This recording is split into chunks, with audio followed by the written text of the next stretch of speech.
করেননি, তিনি ব্রিটিশদের বিরুদ্ধে জিহাদের ডাক দেন। তার ডাকে সারা দিয়ে শত শত উলামায়ে কেরাম বালাকোটের প্রান্তরে চলে যান।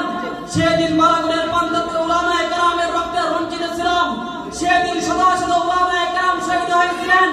তবু এই আন্দোলন থেমে যায়নি, আবার নতুন উদ্দীপনায় জেগে উঠলেন হাজী ইমদাদুল্লাহ মুহাজির মক্কি রাহমাতুল্লাহি আলাইহি, কাসেম নানুতুবি রাহমাতুল্লাহি আলাইহি, রশিদ আহমদ গঙ্গোহী রাহমাতুল্লাহি আলাইহি এবং অসংখ্য উলামায়ে কেরাম।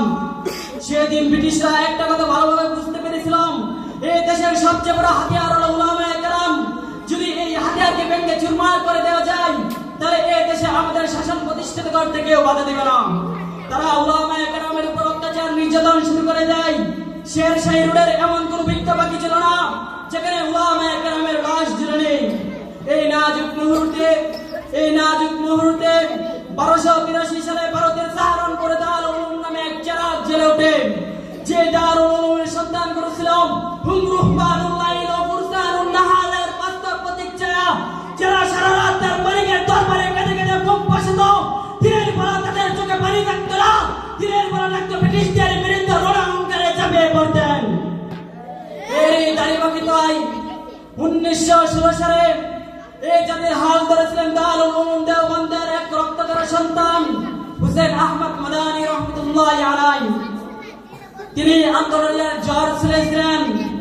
এই জ্বর বইতে বইতে 1947 সালে এই দেশ থেকে ব্রিটিশরা আলেজ গুড়িয়ে পালাতে বাধ্য হয়েছিল। তাই আজ এই বাংলার জমিনে দাঁড়িয়ে আমি বুক ফুলে বলতে পারি, বাংলাদেশ স্বাধীনতার মুখ দেখেছে, এটা উলামায়ে দেওবন্দের রক্ত করা অবদান। বাংলাদেশ স্বাধীন দেশ হিসেবে আখ্যায়িত হয়েছে, এটা উলামায়ে দেওবন্দের রক্ত করা কর্তৃত্বের ফসল। আজ দেওবন্দের সন্তান হিসেবে আমি এই জমিনে দাঁড়িয়ে বলে যাই, যদি এই স্বাধীন দেশে ইসলাম এবং মুসলমানের গায়ে কোন সুখের খাওয়া পেতাম, আমরা দেওবন্দের সন্তানেরা নিজের তাজা রক্তকে মাটির ময়দানে বিলীন করে দেব, নিজের প্রাণকে উৎসর্গ করে দেব। এই স্বাধীন দেশ রাজনৈতিক বেঈমানদেরকে বাঁধতে দেব না। হে দেওবন্দের সন্তানেরা, হে কওমের সন্তানেরা, তোমাদের ইতিহাস রক্ত দেওয়া ইতিহাস, তোমাদের ইতিহাস জীবন দেওয়া ইতিহাস। তোমাদের বলে গেলে চলবে না।